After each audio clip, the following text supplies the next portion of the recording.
It should be good. So let me double check.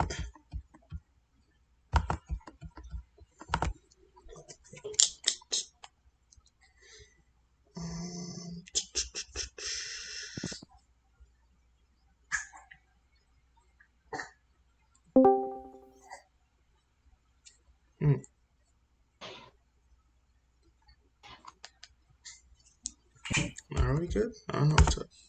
Twitch. Was having connection issues. What's up? What's up? I'm trying to see if we're live. All right, cool. Yeah, it shows that we're live. All right, perfecto. All right, what's up, guys? It's your boy Eddie saying Hilaire with the squad. We'll let everyone introduce themselves. Let's see, on a screen like this, it's myself, Legend, Sublett, and then Juha. So yeah, Legend, go ahead, start it off. I am Legend Scarrick, a Invoker player. Hi. Oh, we got both of them for the first time on stream together. I just realized that. That's insane. Yeah. Oh, like peas in a pod. But yeah, I'm passing on to the next one. Oof. Mr. Sublett. My next. Juha. Oh, you go. I'm Matt Sublett. I also play Invoker. Sorry, everybody. Oh man, don't feel bad because after when I tell them, they're gonna feel bad too. I wanted to branch out. I'll let you all do this introduction, and I'll tell them my story. Go ahead, yeah.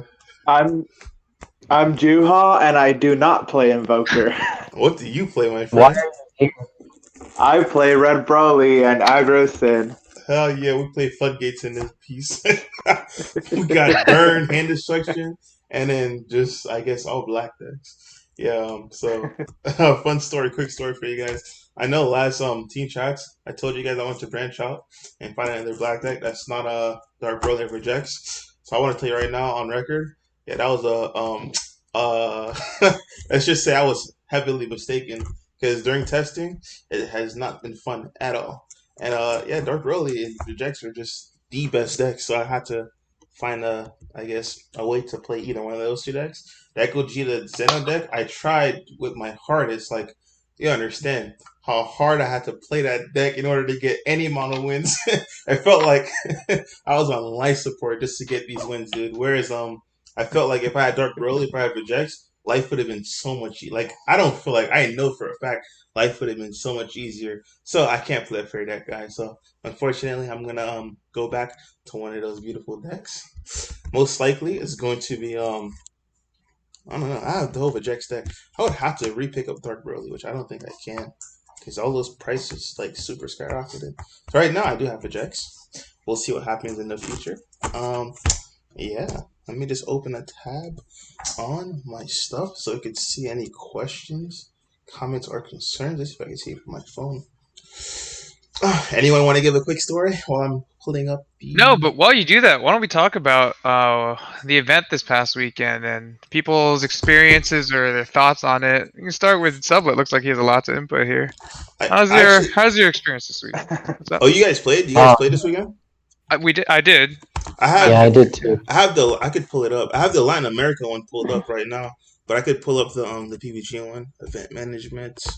And while you guys are talking, I could just have it on the page because I was gonna go through like this was an interesting one for Latin America. Like I don't know if you guys can see it on my screen right now, but I was just going through it. I'm like, wow, this is really really interesting, dude. Like some decks. I think Android 21 ended up not Android 21, Android 18 ended up winning it. So yeah, you guys can start it off. I'll pull up the deck list right now so they can see. You can go first, Matt, about your experience and what you thought about the event. Let's talk about your experience first, then we'll talk about like what we thought about the meta for BO1. So sure. So I played Invoker at the one before this and won, so I didn't want to play Invoker again. I actually just wanted a day of not thinking, so I went with the big cards go burr strategy. This deck, it's aggro sin. I don't even need to look at the mana cost of my cards. Everything just costs 1. So as long as I have a mana, I can play a card. Just turn it sideways. and your opponent will try to negate it. Then you cooler that, and your opponent just kind of picks their cards up. It doesn't really surprise anyone. Cooler should be banned. I thought that before, but after playing the deck, I can confirm. Cooler, please ban it, Bandai. The 5-drop?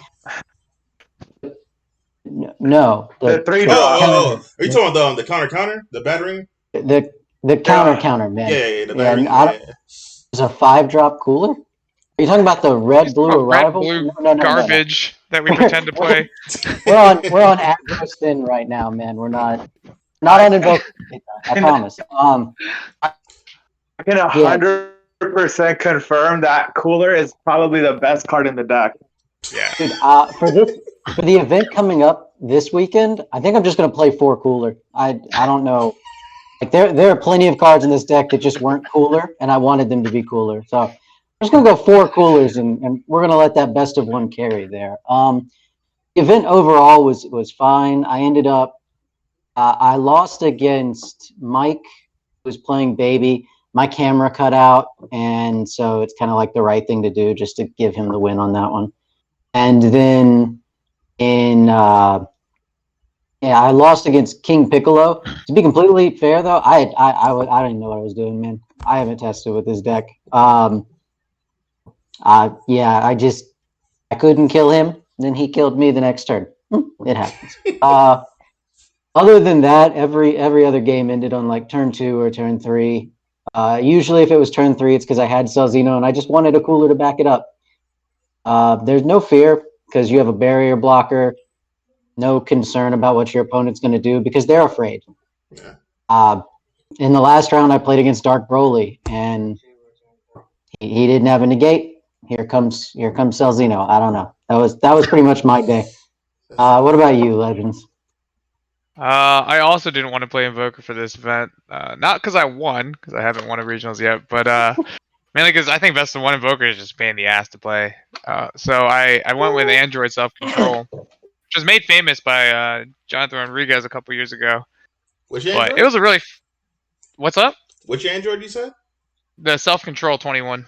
Oh, yeah. It's a more like mid-rangey / somewhat aggro blue deck. The most aggro blue deck I've played in my career. And it was good fun. I made quick works of the decks that would have been good versus Invoker. Like round 1, I matched it with Red Broly, and he was like, "Man, you're that Invoker guy, right? Like, this is gonna be a free win for me." And I was like, "Man, I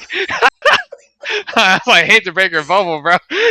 Put up Android 71, and like 8-minute 1-0'd him. It was what it was. But the deck is fun. It definitely matched in the meta well. I got caught off guard by Majin Vegeta a lot. My two big losses were to Vegeta, and then my third loss was to Agrison. So I definitely need some tools in that deck. Invest in 1 for like more heroic prospects. I think was my big loss. But it's just another deck that goes burr, and it burns at the end. Makes me feel like I'm kind of playing Invoker it somewhat. So it was enjoyable. Had a great time. I streamed my experience for the first time for the event. So got to show my perspective how one of these BO1 events go, and it was a good time. But on that note, I also played against a Red Broly, and the catharsis that comes from being death. When you attack with a Celzino when they have 1 energy, you force their awaken and they still die. How does it feel? How does it feel, Red Broly? Let me know.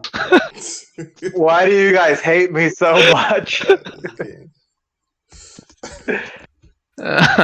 It's funny. I ain't gonna lie, because if I were to play a deck that's not black, it would have to be Red Broly. Only for the self pack, I want to just cut everything off and just say, "Hey, we're going for a game like this, and there's nothing I can do about it." So it's funny that you guys hate Red Broly. That's like the only other color I can play. As much as I want to play green, but green is just, bro, I ain't gonna lie. Black just had the silver bullets, bro. That's the only thing that's holding me back.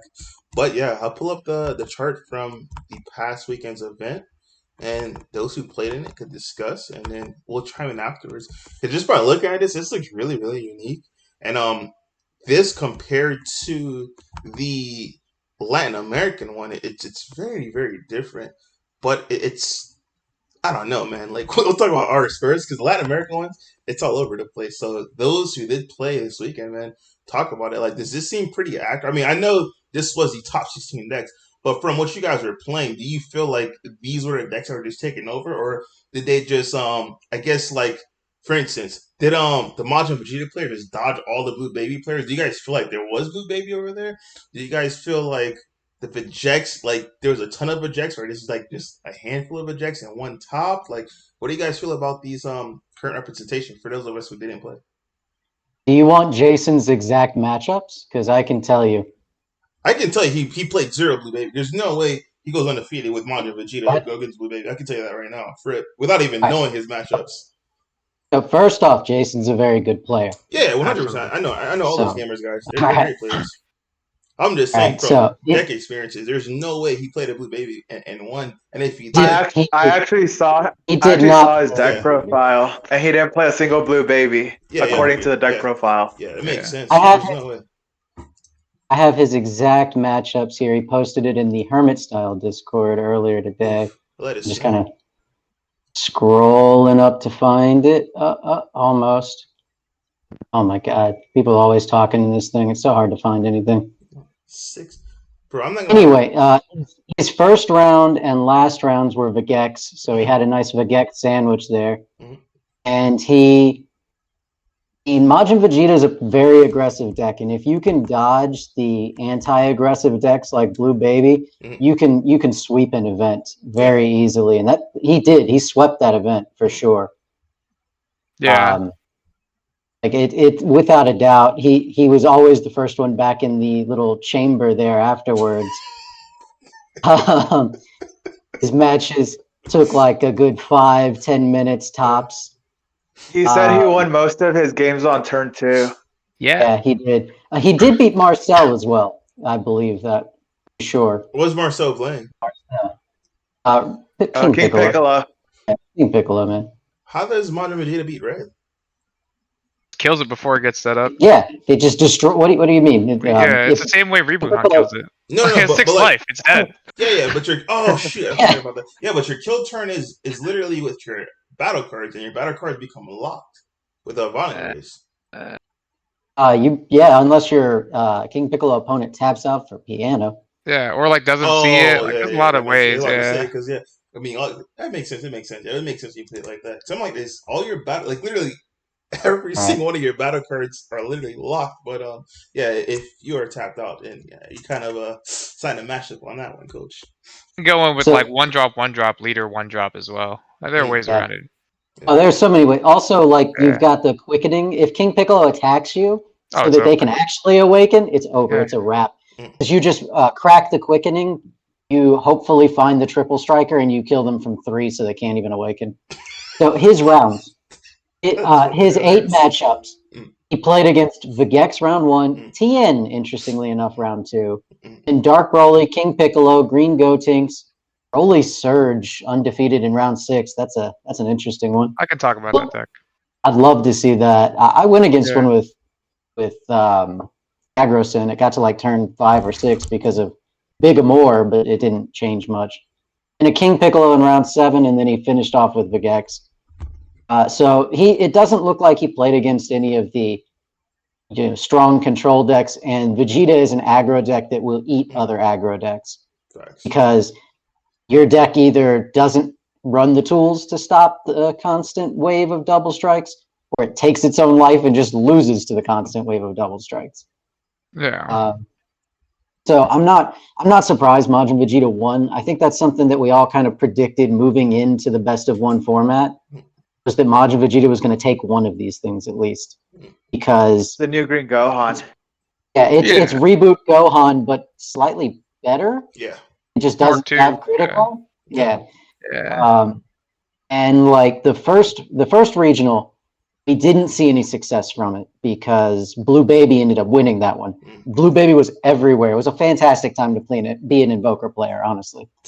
And then we move, and I'm only talking about the North American ones, Carta Magica or PPG. And there was one other. Has PPG done 2 so far? Yeah, this is the second one I just. Yeah, PPG just done 2. Yeah, Core TCG did theirs as well. So. Yeah, so you look at the winning decks. You've got Blue Baby, King Piccolo, Invoker, and now Majin Vegeta. And so we keep switching between control and aggro, control and aggro, control and aggro, because it's like the meta kind of tries to adapt to what won the previous week. And I think that's really, really a very interesting trend to see, because Invoker won the one before. It's not surprising to me that aggro won this one, because it's like, oh, well, control did so well. Now let's play control, and the people who are trying to metagame the metagame are like, let's go aggro to make them suffer. And that's kind of what you end up getting there, which I think is very cool how dynamic our meta is. Yeah, those are my thoughts on it. Anyone else? Yeah, I'm gonna say, like, if you look at the top 16 split off, it's pretty indicative of what is a reliable strategy for best of ones, right? Because like a control's best asset is their side deck and their adaptability to whatever they're playing. So it's nice to see that like people relied on this this hyper aggro strategy. 15 out of those 16 decks are aggressive, right? Even the Broly Surge deck was like crazy fast. And quick plug, I'm gonna try to get that deck list. It's from a kid that goes to my locals. I'm gonna try to get that deck list on the Faux channel as soon as possible. But that deck is super cool. It's But funny anyway, because Reese had something similar. So I'm surprised he hasn't played that leader. He's been showing deck lists of it and just hasn't played that. Yeah. So He loves launch too much. yeah, he is. I mean, this deck is just faster launch. It's Yeah. great. We've been jamming it, and it just does the same thing, but with the untap too. Like whenever you want and play another Piccolo. So it's pretty cool. But like, I think the fact that you see 15 out of 16 aggro decks means that like people recognize that if you can just find a kink and like finish the game out in best of one series, like that's it. There's no need to watch your opponent like find like Nimbuses to put back in their main, or like Violent Rays to throw into their like from their side in their main and stuff like that. So I think that's really predictable, honestly, for this BO1 event. All right. My question for the two guys who did play, did you play this one or not? I didn't, but I did watch Legend stream, so I watched almost all of his games. And I did notice something. I noticed that the most played SCR in the tournament was the heroine. Lineage.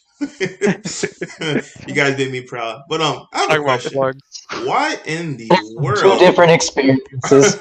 Yeah. I didn't see that card all day. Why in the world are there zero, and I repeat, zero red Brolys in top 16? This is not top 8. This is top 16.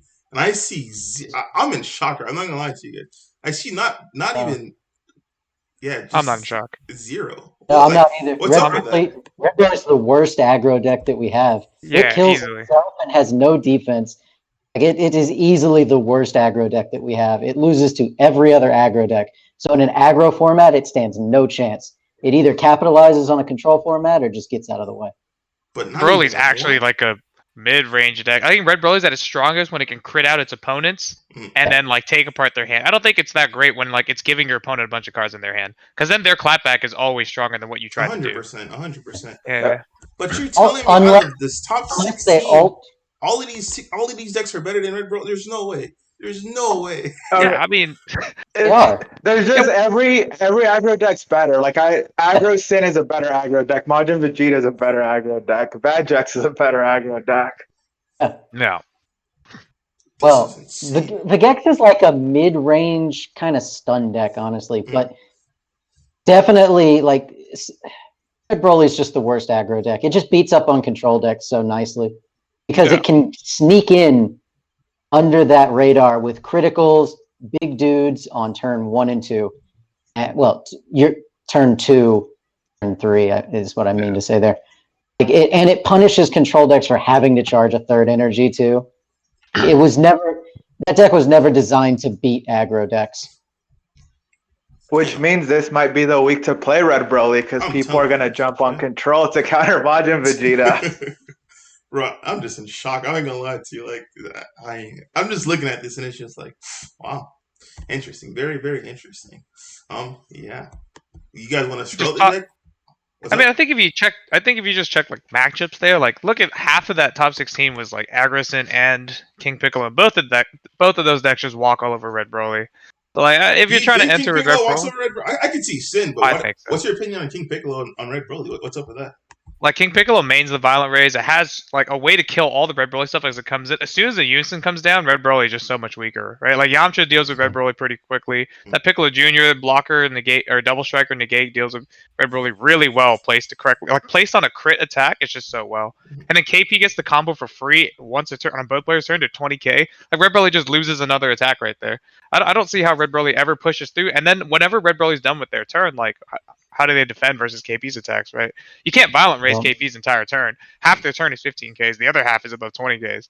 So like which negate you gonna grab? Your one Wolfang or your one Violent Raise? They just die. It's tough. Not only that, but when King Piccolo awakens, they get back their hand. So even the warping their hand doesn't even hurt as much. Yeah. Also, Red Broly can destroy King Piccolo, but it has to ult the Piccolo Jr. Unison on turn 2 and have gone first. Like, but to be fair, that's Exodia. When you have Exodia, you have Exodia. Yeah. It doesn't matter what you're playing against. You might as well just whip out a deck of 52 playing cards and start playing Solitaire. That's all that's really going on. But if Red Broly can't close on turn 2, it's kind of like when Invoker gets past that turn. It's just like, oh, now I can just stop everything you do. No, my turn? Cool. Do something. But in the case of King Piccolo, that do something is kill you. Or put 3 blockers up. You know, win-win. With energy open for Violent Raise. Yeah. Of course, yeah. What do you need to spend energy on after you play the Unison? You don't. Makes sense. Let's see what kind of things we got here.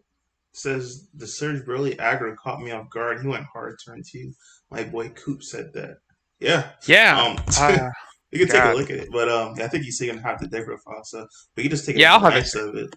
If you So is it just the Red Green Alliance deck? Yeah. Pretty much, yeah. It's pretty much just Red Green aggro with an untapped 2 leader on command, right? And like has a little bit of defense on the leader, so that's cool. Yeah. That's what it looks like. Is a tank. The leader is a tank. Yeah. Like it also has access to easier arrivals technically because you're playing like 8 Nappas in the deck, right? Since you have your actual Nappa, then you have your Sun Goten, which also untaps the energy. So you get a bunch of really cool. That's like a lot cooler than Launch in some ways. Plus, like it's better on defense. It's got that 15k back. It's got a 10k front. It's a lot easier to defend with. Like it pushes pretty hard. Was it running? Tragedy. What is that? Hold on. Is this just a typo? Yeah, this is a typo. It's the same deck list. I was about to say there was 2 of them. What? That has to be a typo. Oh no, that's a typo. It's the same one. I'm like, what? That guy was playing KP. Which one? Oh, this guy. Yuvraj Bular was playing KP. I'm pretty sure because it's the same exact deck. Yeah. King Piccolo's everywhere, man. My goodness. Yeah. The deck is clean, was right? Broly Surge playing the field spell? Yeah, it was. It wasn't playing the arrivals for it, but it was playing the field spells just to untap the energy with the Goten. That's interesting. Yeah, it was a neat concept. I would love to ask him why not just sneak in like an arrival or 2. We were talking about it. We actually took it out of the deck the night before the event. It was too awkwardly enough. It was too slow.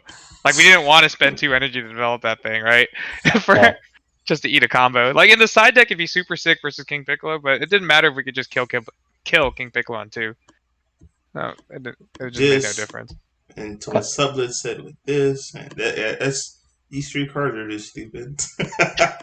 Oh my god, that's fair. Man. That's talking about cards that I think should get a ban. Like looking at the meta, like I think fighting against Fate is way too much. It like does so much for a finisher as a generic overrealm. You see, look at it. It's in every single deck. I don't like the fact that you're trying to exploit one of my my favorite cards in the game right now, man. Like, oh man, what's next, bro? Heroin. Oh man, for real, ban the Heroin SCR because it's in damn near every single deck too, man. Like, jeez. My boy said fighting. No, but like I think they could remake that card in with a 1 mana cost or something and give it some kind of balance. I think it's unplayable, dude. I'm not playing one for dual attack. That's next city, dude. I was wrong, by the way. There were 2 non-aggro decks. There was. Hey, Legends, can you send me that in a message so I can see what you're seeing? It's just the Twitch here. I'll send it to you. Let's see. Dang, his deck list is very interesting.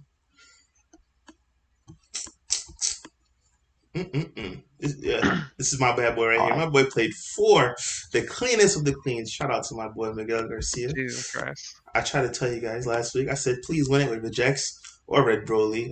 Regex almost got there. Lost in the final round. That's unfortunate. But yeah, we came. I mean, like I said, this is pretty much well defined for our best of 1. But what I really want to look at is this. Let me see if I can start from the beginning. This is the top 16, right? I'm just gonna glance Oh through my God. top 16 decks really quick. This is Latin America's top 16. The 5th place, you have a cooler. Then 2nd place, the Sink Aggro. It's okay. The 15th place, you got Mecha. You got Dark Broly. Let me see this. One thing I do want to notice, I like the fact that how people are laughing at me. But then the more and more you see Dark Broly players, you sit there starting to say, hey, Eddie's right about the negates. Because these guys are playing 1 to no negates in their Dark Broly decks right now. Because I'm telling you, like, a negate in Dark Broly, it doesn't really do you anything. It's just like, okay, your negates come into format. When you attack someone, your hand is burnt, so the crackback's not that high because you can still combo off your pieces from board. I think people are finally starting to realize that. Going to see these Dark Broly deck lists. Oh, we have the set 1 Broly deck going in 7th place, which is, I'm just taking a quick glance. I think that deck is really cool. Yeah, it's a cool concept. We have the I just want to say, non-North American regionals are wild. I can see that. This is insane, man. Then we have Dark Broly. This guy has to go with the 4 negates. This guy has Topo. What? Yeah, this is wild. While they're in the fish with titties, boy, this guy has Topo. Oh, man. We go on to the next one. That's awesome. He charges the 7-drop. I know, he has to. That's really cool. That's got a unison in there, too. Is it a Bulma? We have a Bulma. Gogeta. Place, dude. Mm-hmm. Bro, okay, we have the boy Vegex. We have... I don't know why he has this like as a secret. This guy should be at multiples. We have the return of the champ packs. In my opinion, you should just reverse these bad boys 100%. This guy's broken, Dark Broly, dude. Our other Jax. What else we got? Amen. The deck that we've been talking about. We have the Red Broly. I ain't gonna lie. In my opinion, realistically speaking, it's not even hyping it up. This 100% needs to be the hero's lineage. This guy's never coming out. Once you hit this guy, I mean, Juha could attest because you played it. I think Juha's the only person that actually won an event with this deck, believe it or not. Yeah, once this guy comes out, aren't you usually winning the game, like the 6 drop? 100%. Yeah, 100%. That's the best card. Yeah, so by the time like this, I mean, by the time this hits the board, like Sublett said earlier, by the time this hits the board, or by the time Piccolo Unison ultis, the game's usually over.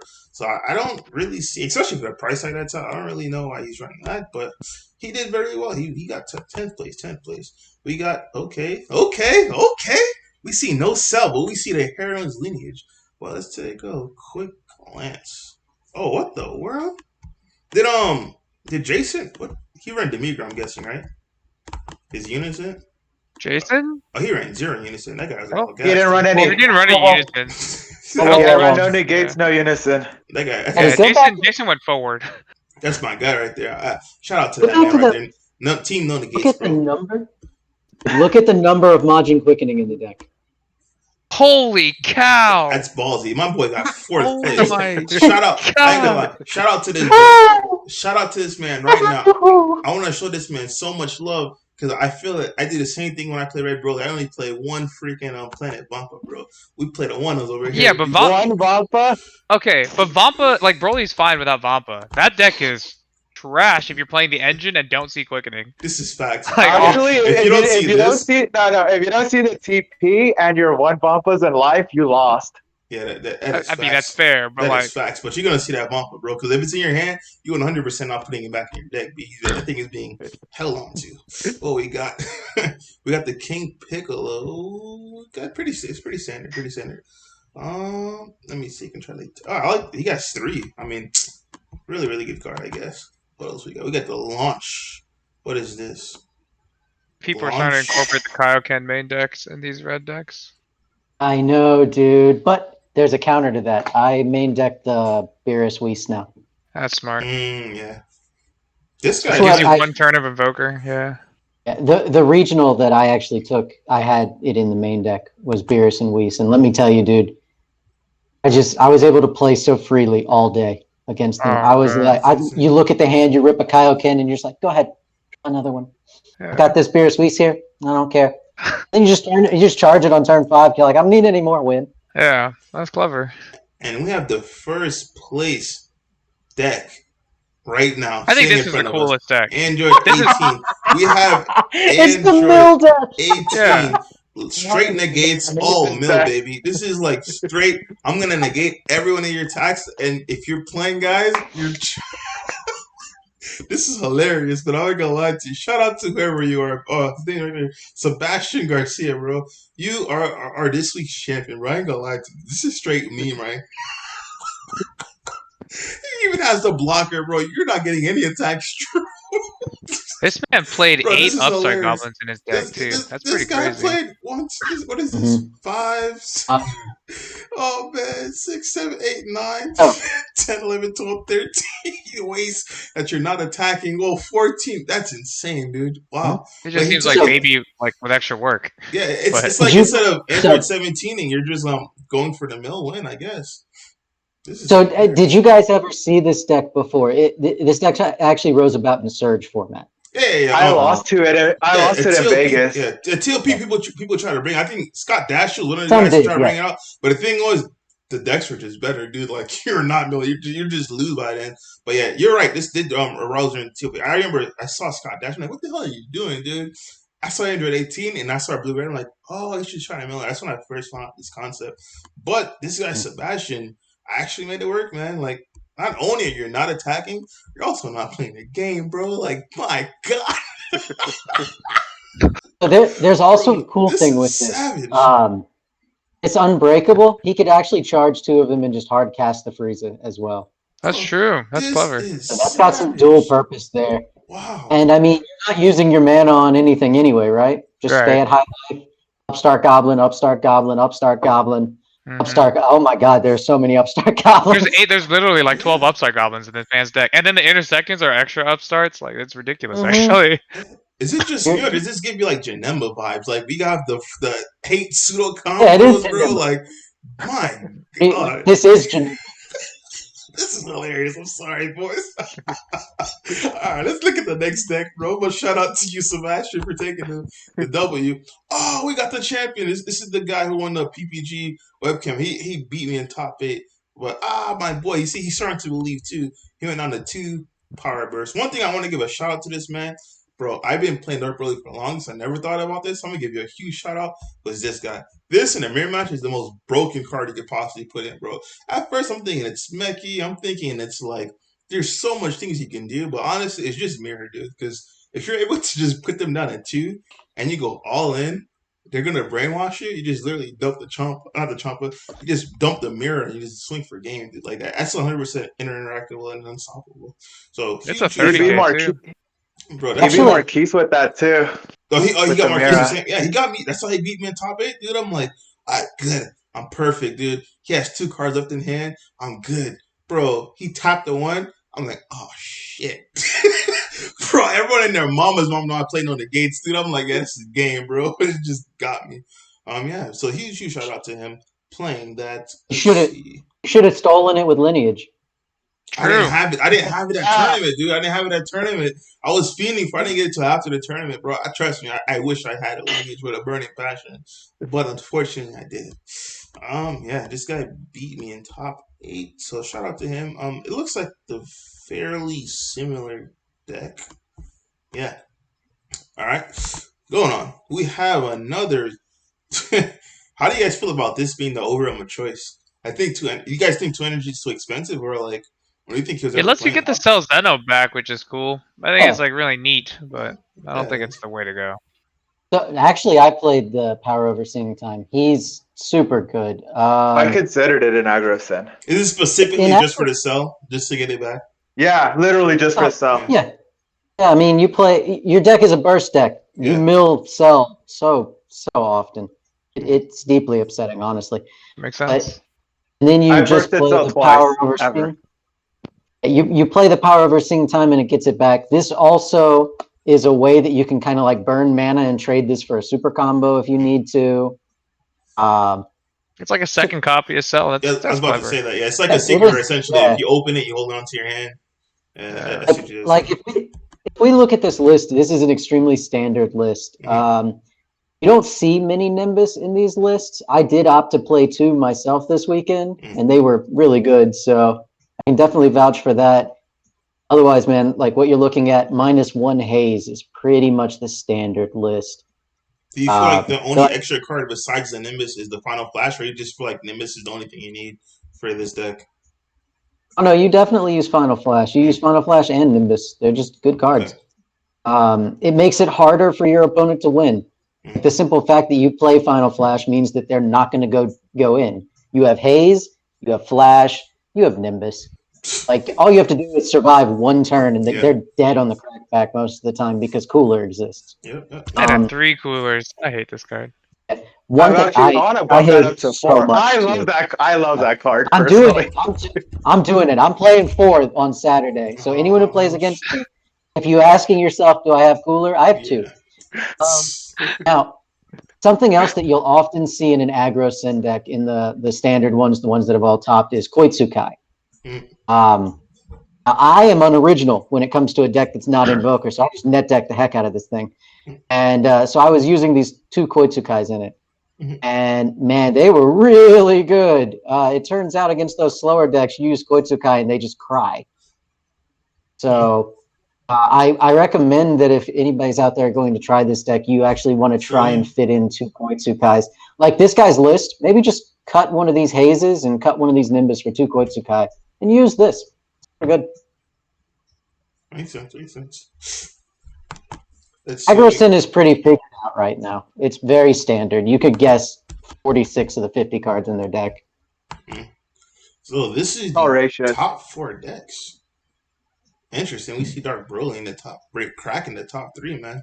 Very, very interesting. But yeah, that guy's really, really good. I can attest to that. What do you guys think about this? Let me put this girl down. You guys can give your thoughts on this.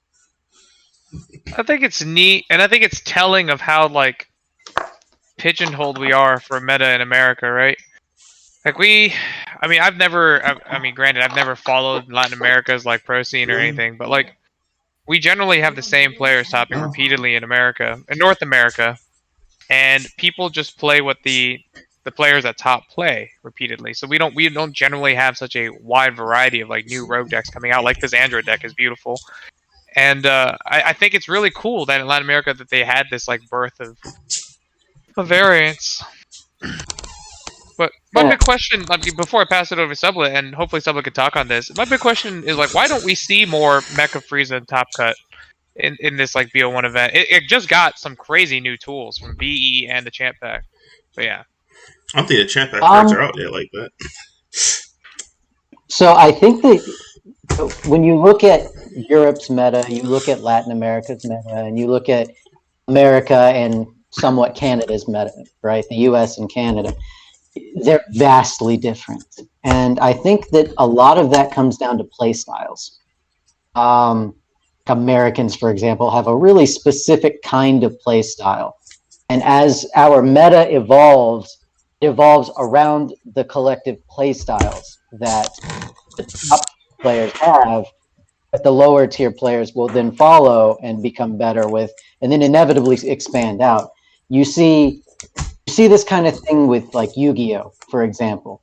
The OCG versus the TCG, it's 2 vastly different play styles. So you'll have like just different deck techs and different ways that people play and different things that people fear. And like in the US, we're not afraid of like the Victory Strike deck, for example. You're not going to get turn 3 Victory Strike in a US tournament very often. We're not afraid of that. It's not in the play style very much. But in Europe, it won a tournament. It's just this difference that we see in play style that really factors in to the tournaments. I imagine also that the number of participants factors into the tournaments. You know, if you take, for example, the tournament that just happened here, it was what, 253 people or something? Yeah, so you have this. You have this statistically relevant population. Do we have any idea how many people were in the Latin American one? It probably sold out, but I'm not gonna make that guess because I know a lot of U.S. players playing it, so I don't think it would sell out. Okay. Let me see if I could find it really quick. Anyway, though, I think that when you have a large population of players, a statistically relevant population of players, you're going to just see the averages show themselves. You're going to see Aggro Sin, you're going to see Baby, you're going to see King Piccolo. You're going to see these decks in the top because just on average, they're the better decks that exist in the format. And we exist in best of one, which has its own sort of restrictions on what decks are good. And so, like Dark Broly, for example, is not very good in best of one. Not at because all. it's RNG dependent. It's very RNG dependent. You miss, like if you look at your top 5, there's 0-30Ks in there, you probably lost that round. Dark Broly really needs that best 2 out of 3 to average out the randomness in it. Mecha Frieza, I think it's a little different, honestly. I think that we're not seeing as much Mecha Frieza representation because I don't necessarily think that Mecha Frieza is all that figured out yet. I think that what we're seeing right now is too many options, too many play styles, too many possibilities. Mecha Frieza just kind of hasn't gone into that lane where it should be to be more consistently topping. You have aggressive Mecha Frieza variants. You have control Mecha Frieza variants. You have Kai Mecha Frieza variants. You have Cell Xeno Mecha Frieza variants. You have people who play it by taking all of their life as fast as they can, and the turn they awaken, they double U7 so that they can go down to like 3 or 2 life just to build their hand up and lose because they can't defend themselves. You have like this. You have a whole bunch of dynamics going on, is what I'm trying to say. I don't believe that it's reached equilibrium at this point. I think that there's too much chaos thrown into the Mecha Frieza. And honestly, I think that one reason for that is because of what you said, Legends. You said that it got all these new tools in this set and this set, and I don't think those tools have been discovered as to how best to use them or not use them. And you get this, it's more chaos thrown in. And eventually, there will be some order that comes out of it. And I especially think when we move into set 13, it's going to find that order. But at least for the moment, I don't think the order is there. I think that unless you're really dedicated to Mecha Frieza, the best of one call is something else that has been discovered, that is guaranteed results and will continue to guarantee those results, like Aggro Sin, like King Piccolo, like Baby. Does that make sense? Yeah, absolutely is a solid answer for that. Makes a lot of sense, actually. Very cool. My boy Coops. Also, the chat promo is $100. Yeah, that's what I was gonna say. The champ pack, the Frieza. There's probably not a handful of. I mean, I'll say it. I mean, not be mean. There's not a lot of people who have a playset of those cards. Those champ pack Friezas are insanely expensive right now, and to get a playset, you might have one, you might have two, but at the end of the day, you're gonna have to know how to use it. And the one common thing I heard about the Frieza players when I was talking to them were saying that they honestly don't feel like playing best of one with Mecha Frieza because there's a lot of decks that you just don't want to go into time with playing Mecha Frieza itself that you would not normally see in best of 3. That's the feedback I got on that. And the only thing I can say myself is, once again, it's like just how Juha said, which was the champ pack Friezas. Because those Friezas, make no mistake, are broken. It's just, when people have more access to it, I feel like this next month, you could probably see them running around. Because by the time Season 2 of the webcam events do come back, a lot of people have access to it. Because these local stores, guys, make sure you check out the website and check out your local stores. You'll have access to these alternate art winner promos, guys. Like, you can win that from your locals along with an invite. You can win everything you want for the online event, minus the certificate and the buys, I believe. So be very, very vigilant on the site itself. So I don't know how much I buy that people don't have access to the card.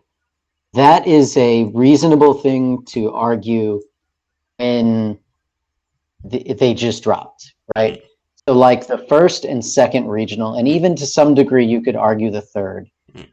People don't have access to the cards because there just aren't enough copies. but we're talking the top 25%.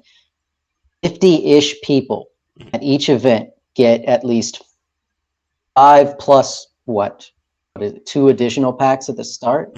So you get 200 times 5 plus another 100 coming out, plus what everybody who tops gets, they get 2 or 3 more.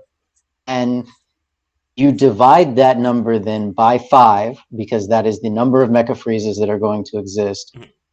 And like, you're getting like 30 or 40 copies out of each of these events. And at this point in time, if you want to play Mecha Frieza, you're just buying them. Like, you're playing the deck that you want to play. I think that the purchase barrier only limits newer players from playing the deck.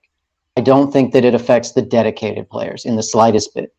If it is a card that goes in the deck that you love, you're buying it day one. That's just how it works. We saw the same thing with Red Broly. And we see about the same representation of Red Broly now as we did at the start of the format that Red Broly came out in. So the argument that the TPs just were inaccessible kind of fell off immediately, but Red Broly stayed plateaued.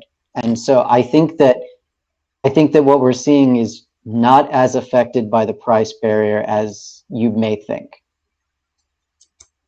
Ultimately, like, to that charger, and like, I think if you're a serious like upper tier player, I don't think price barriers have ever affected how you. I mean, I think there's like 2 cards historically that really price gate people, right? And they're the 2 victory strikes. Aside from those cards, like, yeah, aside from them, like, most people aren't price gated by the decks that they play. Like, if you're gonna want to play a deck and you know you're gonna travel to compete or invest your time to compete, people are gonna spend the money on it. So. Yeah. I mean, look, we see AgroSyn doing all this crazy stuff, right?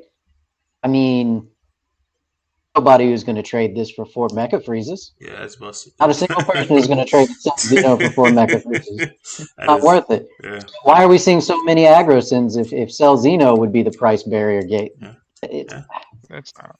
I don't think that the price is the problem. And I think that we've passed the point where access to the card became a problem. I think that there are more than enough copies out there. It's the fact that we're not seeing as much of it, or any of it really, says more to the deck itself and the uncertainty that clouds the deck than it does the amount of money it takes to play the deck. But I don't know. There's just certain decks before these webcams even started, which I knew for a fact that they just weren't going to be that relevant or not see as many top cut slots. And Mecha was one of the top 2 decks that I saw. I literally said Mecha Freeze and Dark Broly. I'm like, those are 2 decks, like, hey, don't be surprised if just fall to face of the earth. Like, I was surprised, honestly, to just go see the Latin American event and have that many Dark Broly players, to where I think us in the States had just the one, I believe. Yeah, just the one. Because those decks, I can't speak for Mecha Freeze. I played a lot against it. Because when the former guys were here with us, those were the decks they would consistently play and go and do their stuff on. But I'm telling you, like, there's certain decks in this game which are top tier. Like, these things will kill you in a regular event. But for best of one, it's rough, man. It's really, really rough. Like, right now, I'm working on a Dark Broly deck list just to combat that. But I feel like, bro, if I'm trying to make this Dark Broly deck list for a best of one, you're just negging on everything else, because it's just like you're trying to give and take and you're just losing what you're here to do. And it just feels super, super neg to me. So I honestly don't know. On that note, these kind of events really kind of show you what reality is, though, right? Like, in your testing groups, even if you're testing with the best players in the game, you're controlled by the play style of the group. Yeah. And that's going to influence what you think is the best deck and what you think is the worst deck. But at events like this, you have such a large population, and over and over and over and over again, we get that large population. There are great players in all of these events. Thanks. And we're actually just seeing the results of it. We're seeing that these decks aren't as good as maybe we first thought that they were. And we're seeing decks like King Piccolo are way better than we first thought that they were. And I think that the frequency that we're having regionals right now is greater than what we're used to, especially with the number of people that we're getting and what they're used to. I think that this is probably the most solved meta that Dragon Ball has had. I could agree on as that. far as just as far as just data that we have to compare and conclusions that we can draw from it. I think that this is the most solved meta. And then on that note, the most boring one.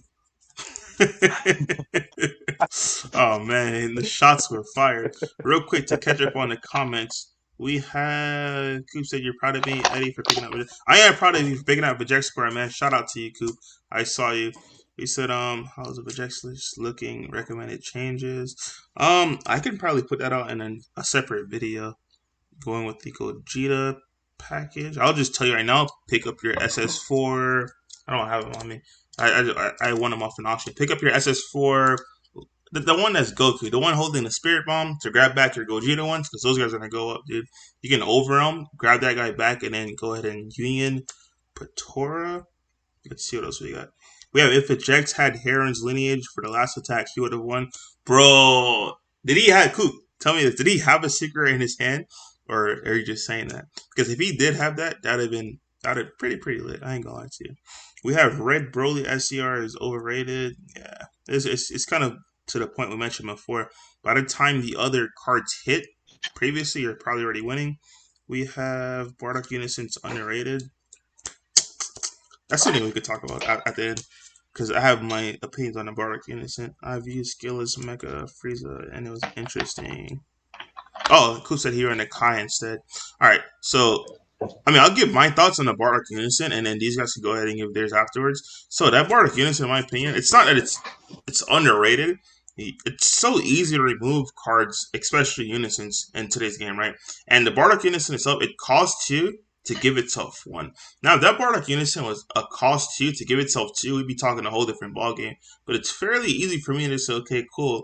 Especially in today's game where battle cards are already base 15, you don't have to combo up to it. It's like, attack the Unison.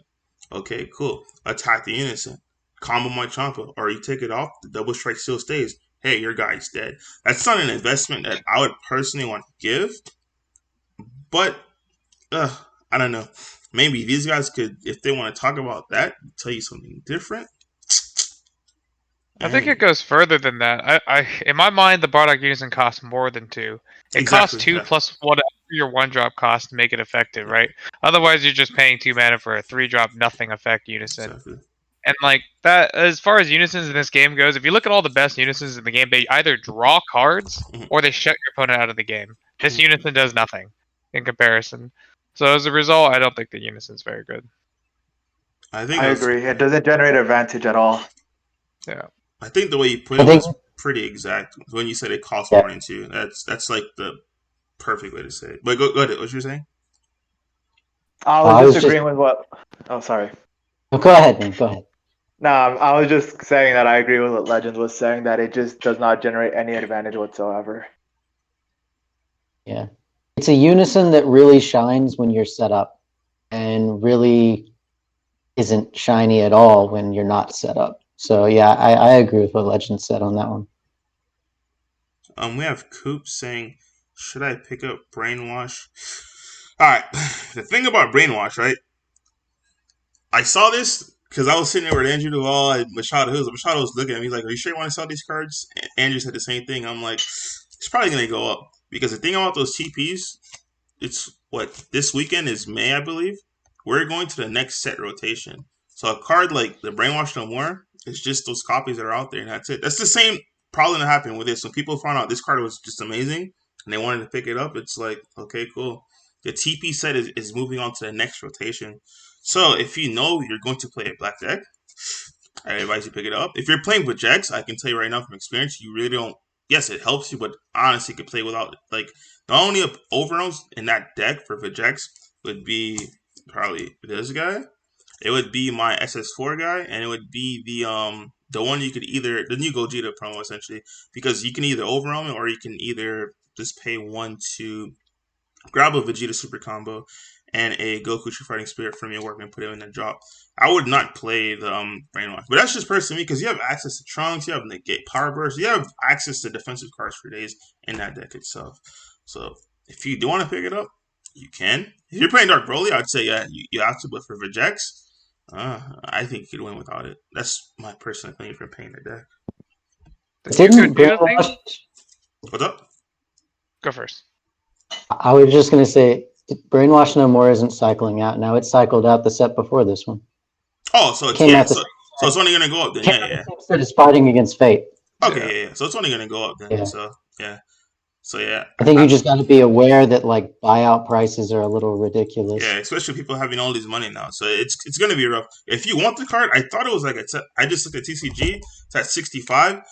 If it's at 65, that means you could probably find some on Facebook group for like around 55 to 60. Dude, I ain't gonna lie. 65 to It's me, at it's still a 65? it's still a fair price. I just looked at TCG right now. Let me see. Yeah, at TCG right now, it's at 65. There's 3 copies from Campus Cards and Games as of this recording. It's at 65, and then it goes to 70, and then 75. And the thing about this is only 1, 2, 3, 4, 5. There's only 5 listings left. But I don't know. I would honestly try to go on Facebook and try to get a playset for 200. If I have a playset, I'll sell it to you for 200. But I don't have any more. I already sold mine. So Oh, sorry, man. Go ahead. Sorry, I was gonna. When the Mechicabra. Sorry, go. No, go ahead. I was just gonna say when the Mechicabra deck was announced, I immediately picked up like 2 or 3, and they were like $30. So yeah, Mechicabra is not a deck that's been fully solved yet. So people are arguing how many copies of Brainwash you should play, but if the deck gets solved, there's a possibility you're gonna probably want to run 2 to 3 copies of Brainwash. So if you want to play the Mechicabra deck, you should probably pick it up. So all I was going to say on it was, when you look at these prices, it's not they're 3 for 65, then the next one's 70, and the next one's 70. That is actually what feeds into these buyouts. When you see that and you get nervous and you're like, if I don't buy these for 65, the next ones are 70s. If you actually look, the normal market price is $43. What we're actually seeing here with these prices is not an increase. We're actually seeing a cool off from a buyout. So they were bought out. They were about $45. It went to 80, and we're actually just seeing the cool off as nobody's buying them, and people are listing them lower and lower and trying to undercut each other. Yeah. And so, realistically, Brainwash No More is a good card. It will always be a good card because cards like this they are not a dime a dozen. They're quite the opposite. They're very unique, and this one is just generic enough to be extremely good and have legs. It'll be able to walk through various formats. So this is a $45 to $50 card for sure. 100% agreed.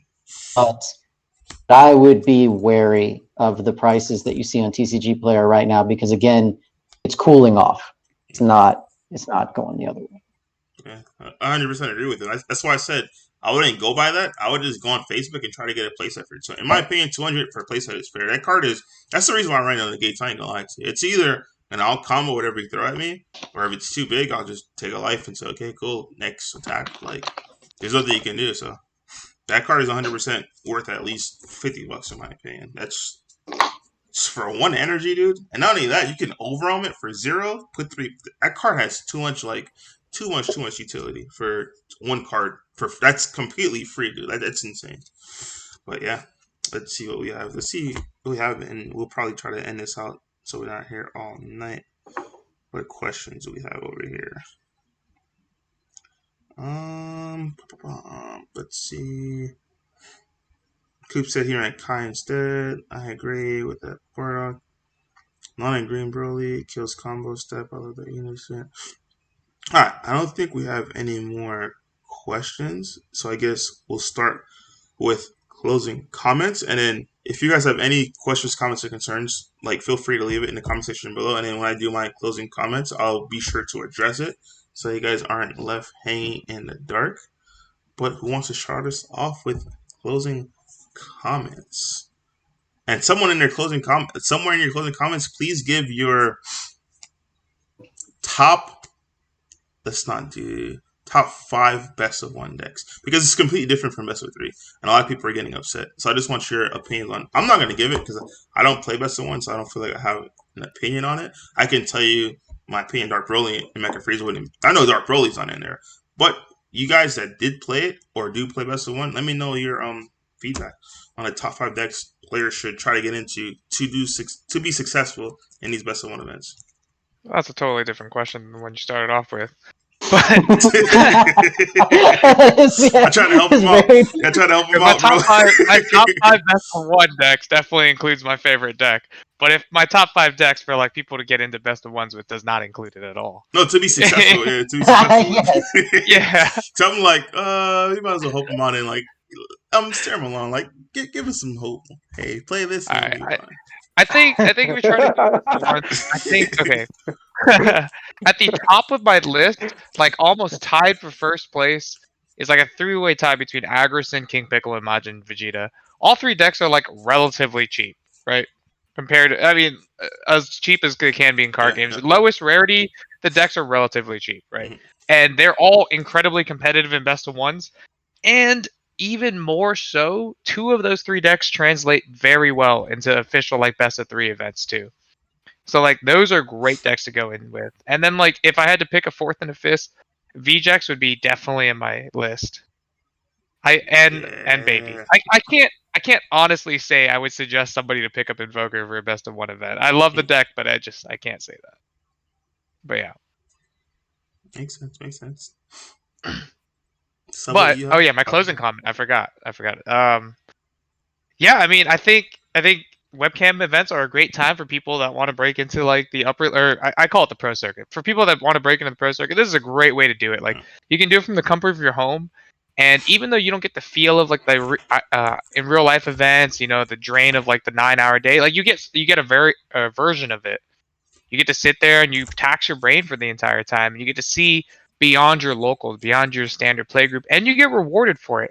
Like just entering these regionals events are rewarding enough, right? Just the entry prizing. So like I definitely urge everybody out there who's like looking to try and they don't think they're good enough, like you'll never get good enough without trying. So this is a great way to start. Facts. You need to stop dropping and play your tournament that you played for and figure out what's wrong with your deck if you're doing poorly and stuff like that. But yeah, that could be a whole nother video. But for real, stop dropping. If you're doing poorly, play through it and see, okay, cool. As you're playing, you'll understand this card is not as efficient as I thought it would be. So you gotta take that out. So just to point on to what Legends was saying. Juha Sublett, who's up? Oh man, you want 5 decks? You could go 3. Dang it, man. 5. I'm just trying to give him some options. All right, so I mean, King Piccolo, obviously, Agrocin, obviously. These are just very good decks. Baby, obviously. At least I think obviously. I don't rank Majin Vegeta or Vegex in that list. I'm sorry, man. It's just Vegex is like an anti-meta stun deck. That's my stance on it. And so I don't really call it the best deck. It's very matchup dependent. So is Majin Vegeta. But King Piccolo is not really matchup dependent. Agrocin is not really matchup dependent. Baby is not really matchup dependent. These are really strong choices for an event like this. If I had to throw 2 more decks in, my God, 2. Invoker. Honestly, I don't think that I could throw 2 more decks in. I think that Agrocin is probably the best of 1 deck that we have, just because it's got Cooler, and I think that Cooler is the most unfair card that we have, and I think Celzino is the second most unfair card that we have. And so when you have a deck that uses both of them without any effort whatsoever, I think that makes it the best one. I think King Piccolo is very, very, very, very, very nearly the same. And I think the results speak for themselves on that one. And then I think that Baby has a decent way to handle both of those decks, and so it earns its spot. And that's what I would say are the best 3. I don't know that I could argue 5. And then I'm not good with closing remarks, man. I don't know what to say, guys. Just play in these things.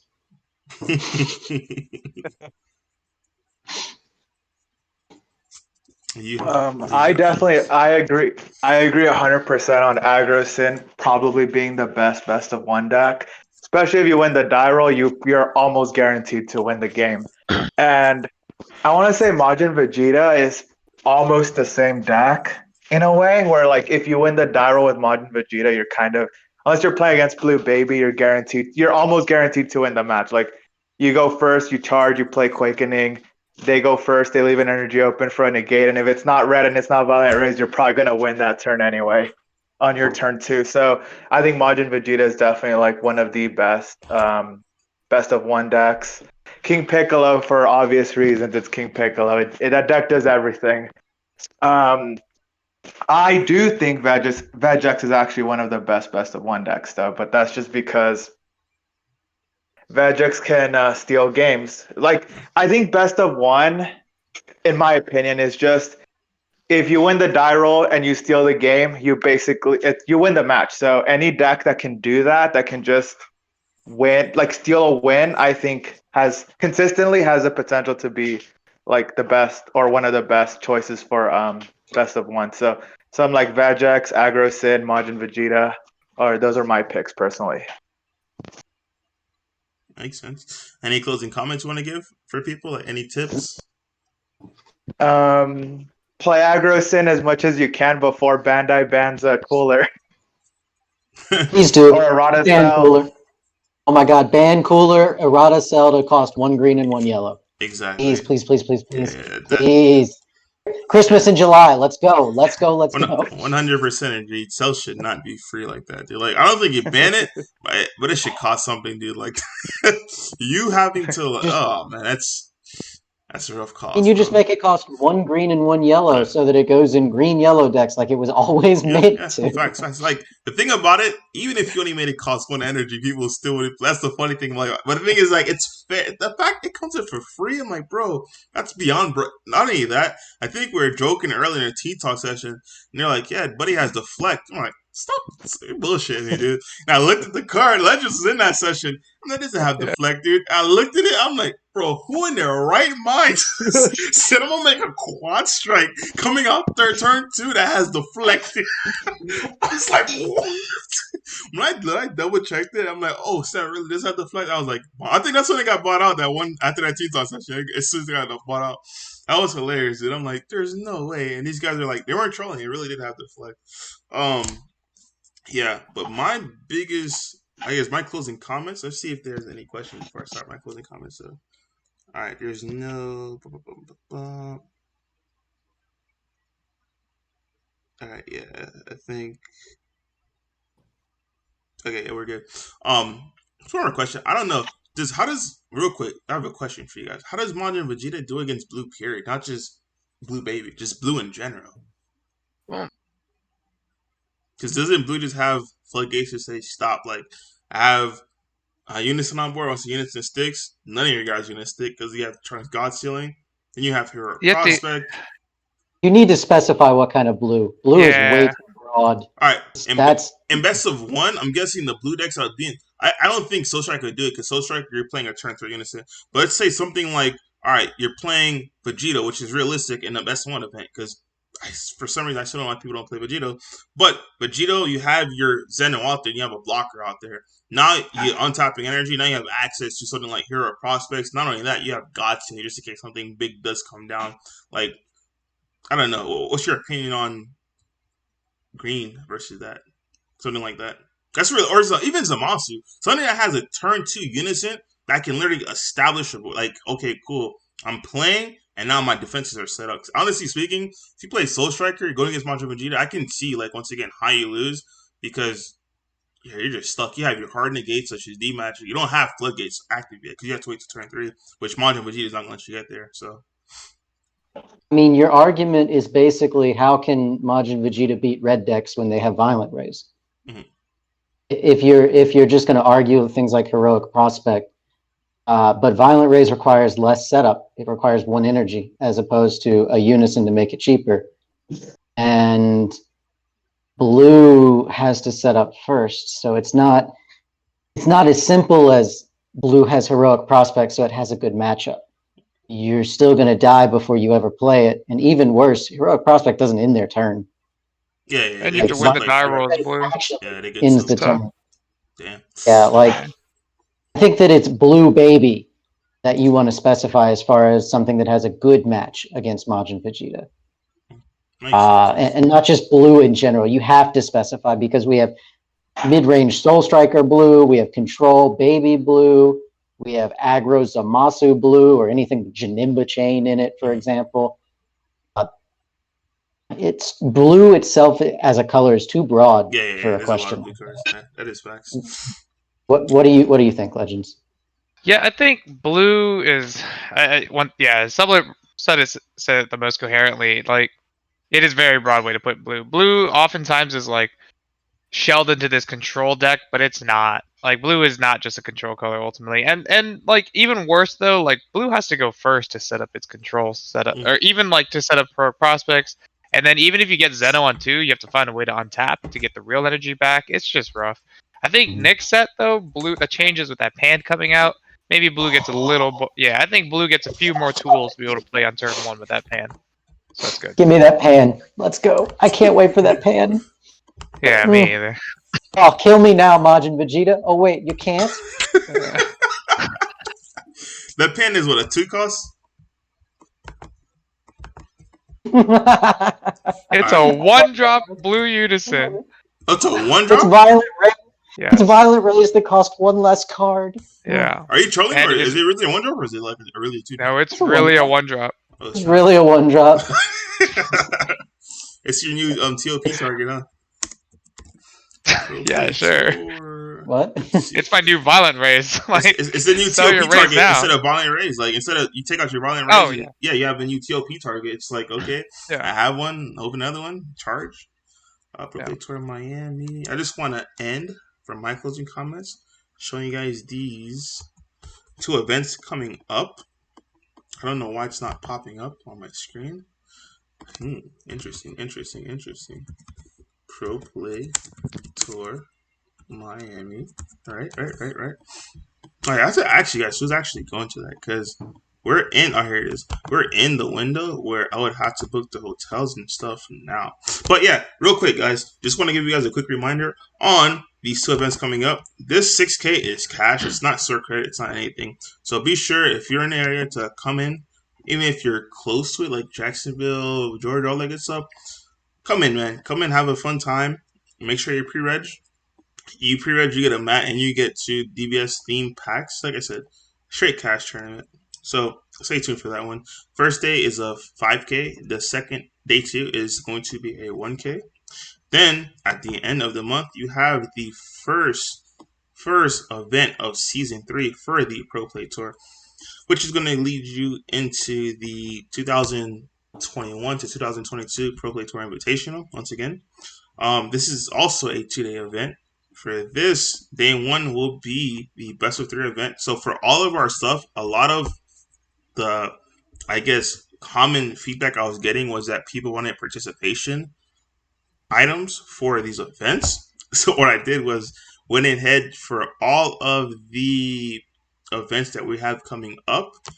You will have participation items, and I just want to show you guys something, because for $10 you're essentially getting like 2 packs and having the 3rd one for free, because I'm pretty sure the packs are like 5 something a pop, if I'm not mistaken. Yeah, the box is insane. That's insane, guys. My goodness gracious. This is exactly why sometimes I tell you I only play commons. I'm not in. Whoa! What the world? Not an SR and the SR and the SPR is like the same price for you. Like, that's neg. Oh man, disgusting. Yeah, that is pretty nasty.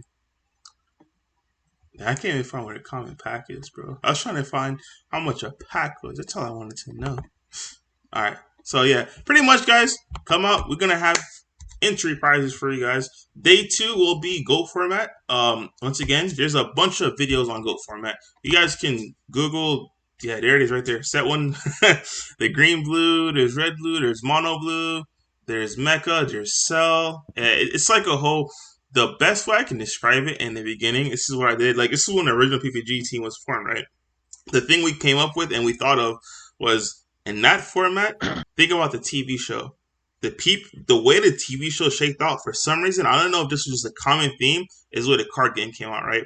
Like, you see how Vegeta was just OP, and then Cell came, and then Cell just beat up Vegeta. That's how Cell came along and literally beat up Vegeta. And in the same way, the androids, like, if you just look at the original series and look at the cards that came out in that format, it's just, I don't know. There was like a common occurrence where, hey, what happened in TV shows, what happened in real life. It made no sense whatsoever until you looked at it. And then the time people really realized that was when we all went to Vegas, and then the majority of the team, besides myself and Marcel, were on Vegeta. All of them were on Mecha, and then Soul Striker beat Mecha. And we're like, oh snap! I think there's an actual gist to this thing. So be very vigilant on that, because Goat format is lit, guys.